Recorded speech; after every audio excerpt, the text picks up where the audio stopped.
seara și bună ziua, oameni dragi! Astăzi vă vom arăta cum să reparați un calculator. De exemplu, ai calculatorul varză, l-ai stricat și ești supărat și vrei să-l faci, da? Ai anti-spyware, ai de la, ai probleme cu root-ul și nu știi să-l formatezi. Bine că am apărut eu ca să-ți explic cum să faci și moca fără bani. Bineînțeles că fără bani. Așa, în seara asta, voi vă arată cum să reparați calculatoare. Vă căutați sculele, bineînțeles. Ce vă trebuie la mână? Un ciocan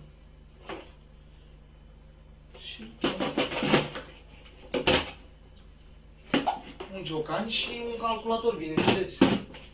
Și de care nu prea mai merge. Și vreți să-l reparați. Că Bahoi a intervenit aici și vă arată live cum se repară un calculator. Sper să înțelegeți despre ce e vorba. Da. Acum, aveți calculatorul, da? Ca să-l dezamblați, vă trebuie un ciocan, să-i dați câteva, să-l scuturați de praf. Îi dai puțin mai tare la ciocan, la calculator.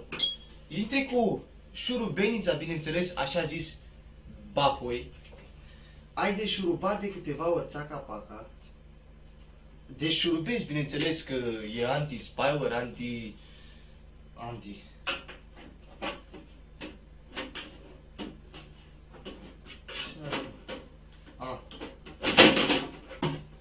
Ai deci făcut această placă unde se ține mențiunile, dintre care intri în root. Și în calculator, de exemplu, de exemplu, asta este placa video, placa prima, hard disk-ul.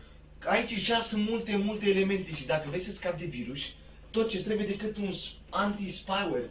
Și cel mai bun spyware removal care aruncă antivirus este HG Glass. HG Glass. Cu HG Glass-ul spreiezi să se ducă acei microbi. Bineînțeles că e de la miros. Și bineînțeles că intri în el și încerci să-i faci ceva. De exemplu, asta.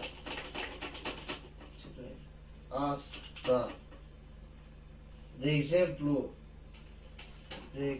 sus morți. Stați puțin.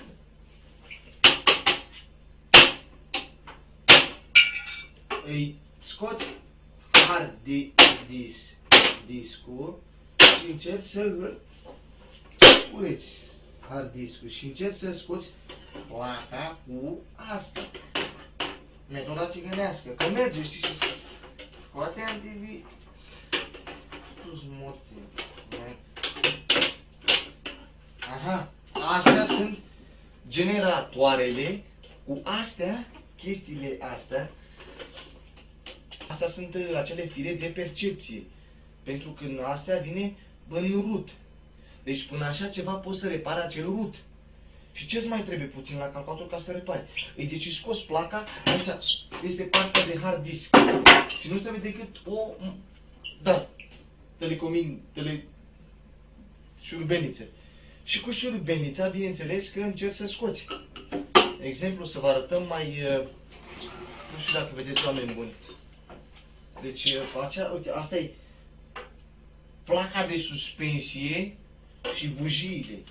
Dar noi încercăm să scoatem placa, că, de exemplu, ai calculatorul varză, înțelegi? Și tu, după ce prind o masă asta, și tu vrei ca să duci la reparat, îți trebuie ca să ai ramii mai mulți. Că de asta calculatorul merge încet când te joci jocuri și faci măgării. Deci ce trebuie să scoți?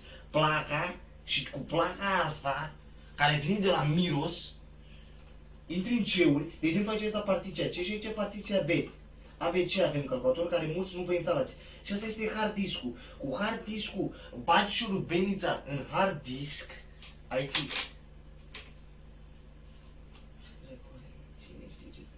Așa. Și încerci să scoți... uite. Asta este o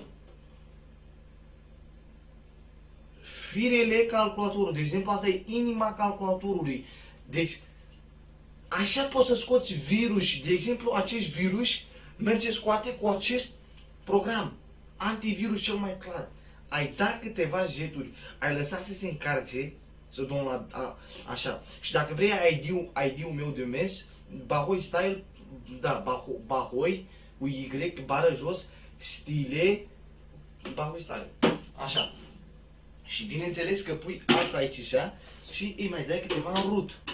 După ce dai la motor să se da, cu asta scoți plăcile de bază, care mulți aveți, uite, placa de, aha, aceasta este placa de sunet, vedeți, nu? Placa de sunet, cu asta, aici așa este, hai să vă arătăm. De exemplu, deci asta chiar dacă e, puteți să le reparați, nu vă speriați, că eu nu stric aici, să nu credeți că stric.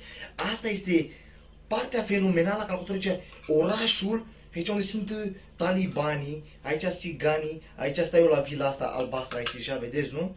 Și cu asta puteți să reparați acest calculator. Vă duceți cu el la doctor și dați cu anti-spyware pe el, înțelegeți voi? Ăsta e cel mai bun program din lume. Deci cu așa ceva puteți să faceți calculatorul. Că n-ai cum altfel să-l faci, înțelegeți? Păi altă metodă nu există decât metoda Bahoi. Ai scos și ai făcut tu. Asta e placa de bază și partea rutin, partea rutinei, înțelegeți voi? Și ăsta este placa video și placa de sunet. Adică unde intră memoria calculatorului, care poți să o repari la loc, de exemplu. Dar așteptăm să dezamblăm calculatorul. Și încercăm să scoatem și ăsta și mai are ceva în spate, dar uite, ăsta încercăm să, aha, și aha, înțelegi? Cât de cât sunt bun, adică cât de cât sunt prea bun, deci astea-s mațele la calculator, cu astea poți să ai de foc la iarnă, dar dacă ești deștept, deci poți să-l repari, înțelegeți? Asta vreau să vă zic, decât că, nu știu, deci eu v-am spus de foarte multe ori, eu sunt reparator calculatoare. Și de exemplu, le bagi la loc, că ele se strâng cu timpul, știi, ele se donadează înăuntru, înțelegeți voi? Chiar dacă calculatorul e bun, înțelegeți voi? Deci așa să faceți, oameni buni, credeți-mă că ele se strâng cu timpul. Și uite, așa puteți repara calculatoare. Adică să scăpați de virus, că de exemplu nu vrei să mai ai virus, înțelegeți voi?